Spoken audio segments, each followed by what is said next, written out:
नमस्कार, मैं आपके साथ ज्योतिका। आइए रुक करते हैं फटाफट खबरों की ओर।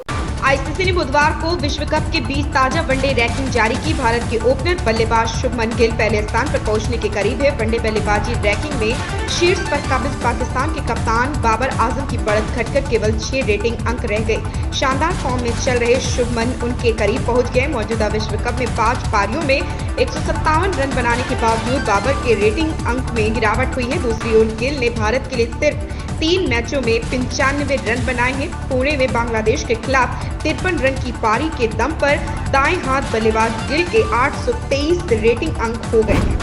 गोंडा में दलित बुजुर्ग की हत्या के मामले की विवेचना 14 बार बदलने के मामले में नया खुलासा हुआ। कैसरगंज से भाजपा सांसद ब्रजभूषण शरण सिंह ने प्रमुख सचिव गृह को पत्र लिखकर अवगत कराया कि जांच बदलवाने के लिए उनके फर्जी लेटर पैड का इस्तेमाल किया गया था।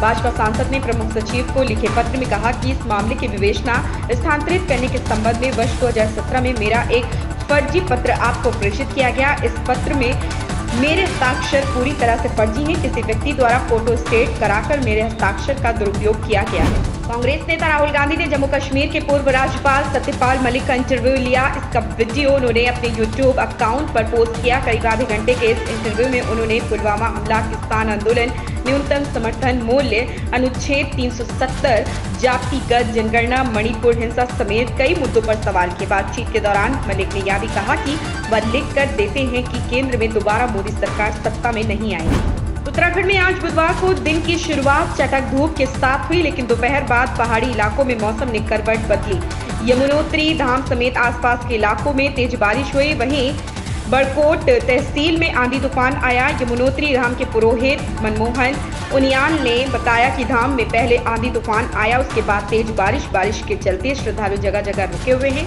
वहीं मौसम विज्ञान केंद्र की ओर से जारी पूर्वानुमान के अनुसार 27 अक्टूबर तक सभी जिलों में मौसम शुष्क रहेगा। कश्मीर घाटी के मशहूर सेब की पैदावार इस बार मौसम की मार से बुरी तरह प्रभावित हुई है। इसका उत्पादन 50% तक गिर गया। सेब का कारोबार जम्मू कश्मीर की अर्थव्यवस्था की रीढ़ माना जाता है। फसल की पैदावार कम होने के बागवानी की दिक्कतें बढ़ गई हैं। असमय और लंबे काल चक्र में हुई बारिश ने सेब को फूल को प्रभावित किया और जब फल आया तो सितंबर में तापमान अधिक रहा, जिसने फूलों की रंगत और आकार बदल दिया। ऐसे फलों को खरीद कर कम मिल रहे हैं दाम। इस साल बाजार में ए ग्रेड सेबों की संख्या कम है और जबकि सी और डी ग्रेड सेब अधिक है। दशहरा पर्व पर उत्तर प्रदेश के पूर्व मुख्यमंत्री और सपा अध्यक्ष अखिलेश यादव पत्नी डिंपल और बच्चों के साथ देवप्रयाग पहुंचे। यहां उन्होंने संगम पर स्नान कर मां गंगा का आशीर्वाद लिया। अखिलेश इसके बाद केदारनाथ धाम दर्शन के लिए भी जाएंगे। वहां सपरिवार यहां आए हुए हैं। पत्रकारों से बात करते हुए उन्होंने कहा कि उत्तराखंड में उनका संगठन बनेगा। उनकी कोशिश होगी कि उनकी पार्टी यहां से चुनाव लड़े।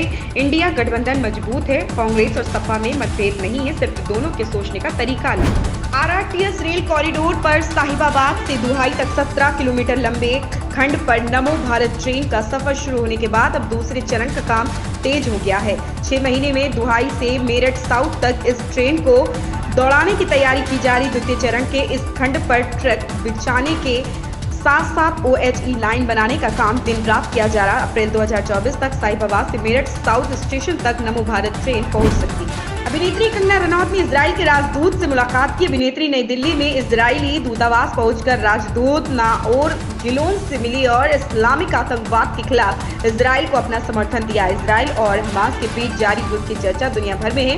इसमें भारत मजबूती से इजराइल के साथ है। हाल ही में बॉलीवुड की चर्चित अभिनेत्री कंगना रनौत ने अपना समर्थन जताते हुए भारत में इजराइल के राजदूत से मुलाकात की। कर्नाटक सरकार ने राज्य में प्रतियोगी परीक्षा में शामिल होने के लिए परीक्षा केंद्रों पर हिजाब पहनकर जाने की अनुमति दे दी है। इस बारे में कर्नाटक के उच्च शिक्षा मंत्री MC सुधाकर कहते हैं, हर किसी को जो चाहे पहनने की आजादी है।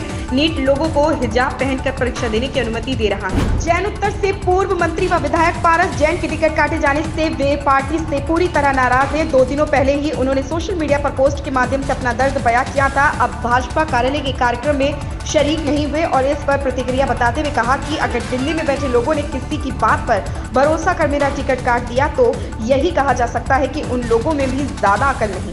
इन खबरों में बस इतना ही। बने रहिए हमारे साथ।